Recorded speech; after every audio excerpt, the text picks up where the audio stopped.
கர்த்தருடைய பரிசுத்தமான நாமம் மகிமைப்படுவதாக. ஆசீர்வாதமான ஒரு நல்ல காலவேளையிலேயும் அனுதினம் மன்னா என்கிற வேத தியானத்தினால் உங்களை சந்திப்பதில் மிகுந்த சந்தோஷம். கர்த்தர் கிருபையாய் நமக்கு ஒரு நல்ல நாளை கூட கூட்டி கொடுத்திருக்கிறார். இந்த நாளுக்காக நாம் ஆண்டவருக்கு நன்றி பலிகளை செலுத்துவோம்.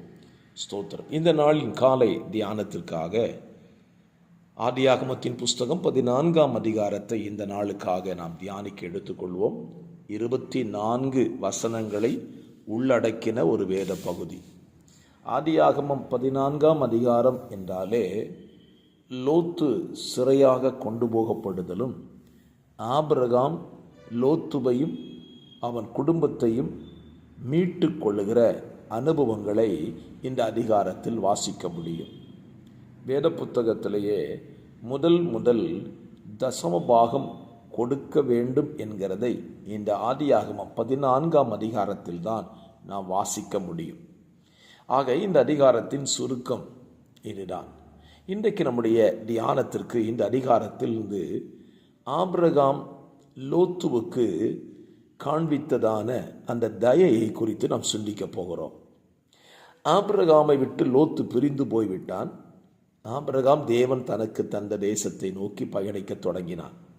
ஆனால் லோத்து தான் வாழ்ந்த பட்டணத்திலே மற்ற ராஜாக்களால் சிறைப்பிடித்து கொண்டு போகப்பட்டான் என்கிற செய்தியை ஆபிரகாம் கேள்விப்படுகிறான். அந்த அதிகாரத்தினுடைய 13ஆம் வசனத்திலே லோத்துவினிடத்தில் இருந்த ஒரு எபிரேயன் தான் ஓடி வந்து இந்த செய்தியை ஆபிரகாமுக்கு சொல்லுகிறான். நம்மளாயிருந்த என்ன செஞ்சிருப்போம்? நம்ம விட்டு பிரிஞ்சு போனவன் தானே, அவன் சிறையாக போனா என்ன, அவன் செத்து மடிந்தா நமக்கு என்ன அப்படின்னு சொல்லிட்டு நம்ம அமைதியாக இருந்திருப்போம்.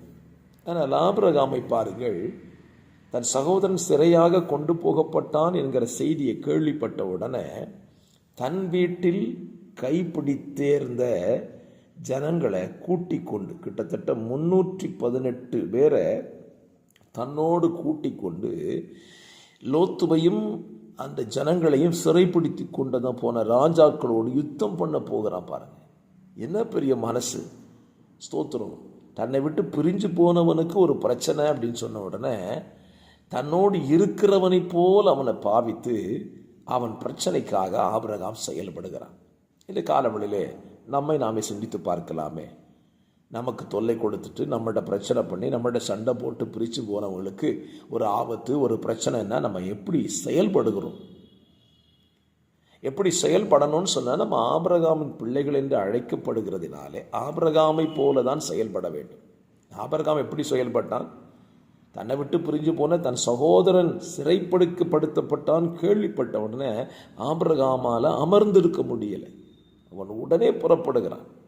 உடனே புறப்பட்டு போய் லோத்துவை சிறைப்பிடித்து கொண்டு போன ராஜாக்களோடு ராத்திரியே போய் அவங்க மேலே பவுஞ்சா விழுந்து அவர்களை துரத்தி சகல பொருட்களையும் திருப்பி கொண்டான். தன் சகோதரனாகிய லோத்துவையும் அவனுடைய பொருட்களையும் ஸ்திரீகளையும் ஜனங்களையும் திருப்பி கொண்டு வந்தான். ஒருத்தரை கூட விடலை. பாருங்க, நம்ம என்ன செஞ்சிருப்போம்? சரி, நம்ம சகோதரனை மட்டும் மீட்டு கொண்டு இருப்போம்னு நினைப்போம். இல்லை, ஆபிரகாம் செய்தது எல்லா ஜனங்களையும் திருப்பி கொண்டான். எல்லா ஜனங்களையும் அவன் திருப்பி கொண்டு வருகிறான்.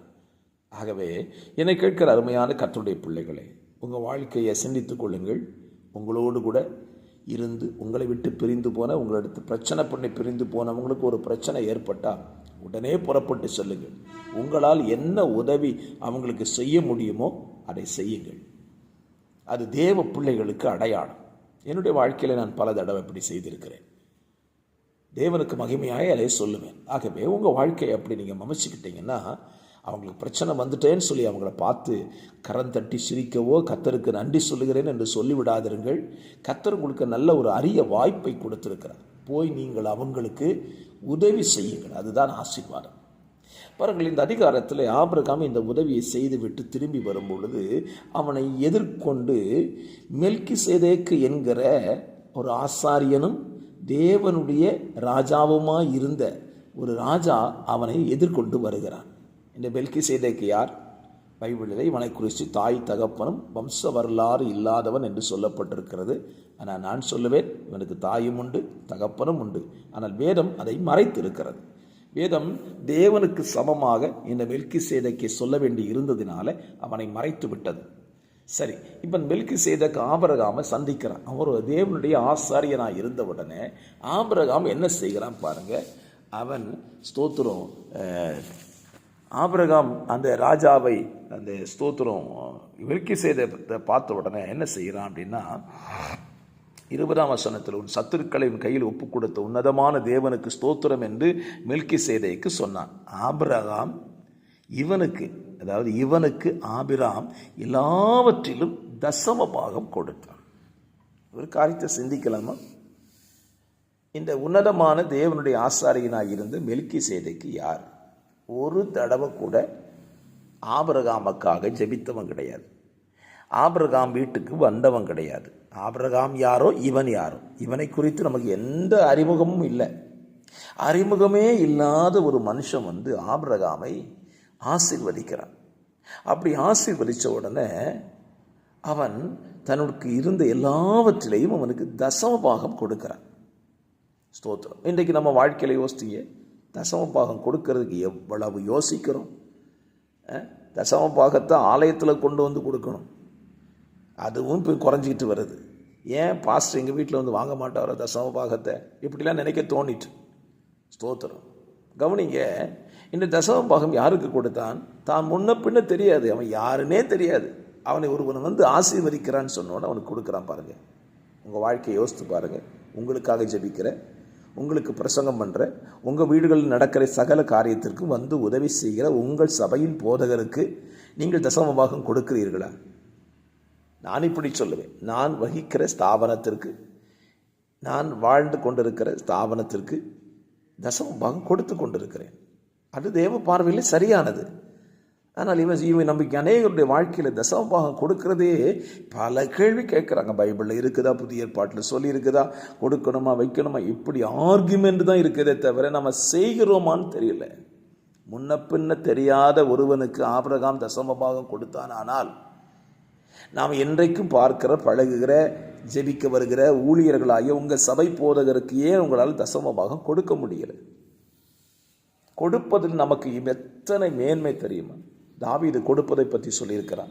உம்முடைய கரத்தில் தான் வாங்கணும், உமக்கே நாங்கள் கொடுக்குறோம். இதில் பெரிய ஆச்சரியம் என்ன இருக்குது? கொடுக்கறது அவர் தானே, ஜீவனை கொடுத்தது அவர் தான், ஆசீர்வாதங்களை கொடுக்கறது அவர் தான். இப்போ கொடுக்கிறவருக்கு திரும்ப கொடுத்தா எவ்வளோ பெரிய ஆசீர்வாதம். ஆபிரகாம் அதை செய்கிறான். பாருங்கள், ஆபிரகாம்கிட்ட இருந்த இன்னொரு நல்ல குணத்தையும் கூட இந்த காலவெளி தியானிச்சிடலாம்.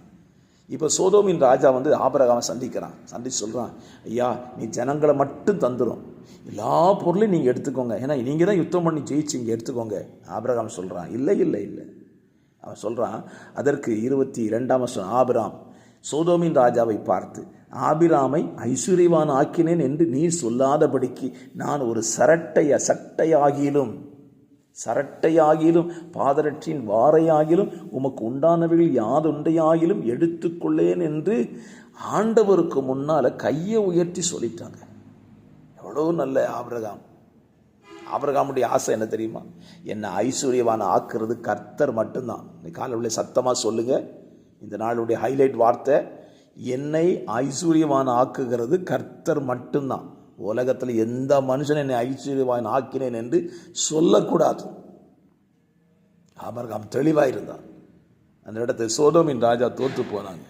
இந்த காலவெளியில் என்னை கேட்கிற அருமையான கர்த்தருடைய பிள்ளைகளை, உங்கள் வாழ்க்கையில் உங்களை ஐஸ்வர்யவானாய் மாற்றுகிறது கர்த்தர் மட்டும்தான். எந்த மனுஷனும் உங்களை ஐஸ்வர்யவானாக மாற்ற முடியாது. மாற்றுவதற்கு நீங்கள் இடம் கொடுத்துறாதீங்க. இதெல்லாம் செய்யுங்க, உங்களுக்கு இவ்வளோ பணம் தரேன்னு சொன்னால் நாளைக்கு உங்களுக்கு அது கண்ணியாக முடிஞ்சிடும். ஆபிரகாம் தைரியமாக நான் போய் சொல்கிறேன் பார்த்தீங்களா? ஆபிரகாம் ஐஸ்வர்யவான் ஆனது எப்படி? தேவனால் மட்டும்தான், மனுஷனால் மாற்றப்படவே இல்லை. ஆபிரகாம் தெளிவாக இருந்தான். இந்த காலவெளியில் உங்கள் வாழ்க்கையில் இப்படிப்பட்ட தெளிந்த சிந்தையோடு இருங்கள். கர்த்தர் உங்களை இந்த நாளிலே ஆசீர்வதித்து காப்பாராக. பரிசுத்த பிதாவே, இந்த காலை சிந்தைகளுக்காய் தந்த வார்த்தைகளுக்காக நன்றி. எங்கள் வாழ்க்கையில் எங்களை விட்டு பிரிந்து போனவர்களுக்கு ஏற்படுகிற உபத்திரவத்தில் பங்கெடுக்க உதவி செய்யுங்க. தேவன் தருகிற எல்லாவற்றையும் தசம பாகம் கொடுக்க உதவி செய்யுங்க. தேவனாலே மட்டும் ஆசீர்வதிக்கப்பட்டு உயர்த்தப்பட எங்களுக்கு உதவி செய்யுங்க. வார்த்தையை கேட்கிற பிள்ளைகளை ஆசீர்வதியும். தேவ கரங்களுக்குள்ளே உடைய பிள்ளைகளை மறைத்து பாதுகாத்துக்கொள்ளும். இரட்சகராம் இயேசுவின் நாமத்தில் தாழ்மையோடு ஜெபிக்கிறேன். ஜெபம் கேளும் நல்ல பிதாவே, ஆமென். ஆமென்.